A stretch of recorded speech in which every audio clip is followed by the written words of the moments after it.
Hello guys नमस्कार स्वागत अच्छे आगे मन मिनी ब्लॉग ने और आज मुई सीधा आमर केगा बाजार शनिवार बाजार अच्छे तो टमाटर गोटे किलो आनबार अच्छे तो जाऊे बाजार के टिके देखबो केनता बसीचे जे आम गाँव बाजार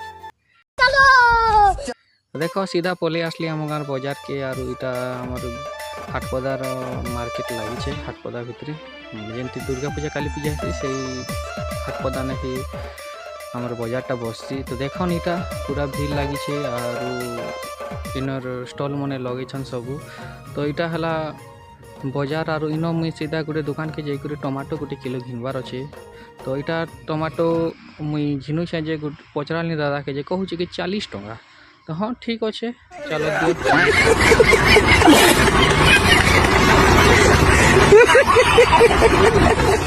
दियो बैली आरो इटा मुई कहीदेनी आर 40 टंका गोटे किलो मुई भरी दौचे जे एबे मुई इटा के धरली और मुई सीधा इटा एबे पले आसु।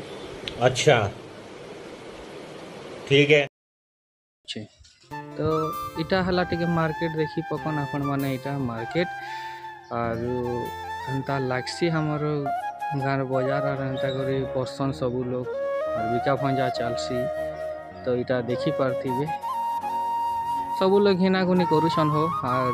मुई तो गोटे खाली नेबार थिला टमाटो जे गोटे किलो आनली ना और इनो मुई सीधा बाहरी जैसे हाटपदानो रास्ता आड़के तो इटा हला रास्ता देखुथिबे इन रास्ता ने भी मार्केट बसई थीसन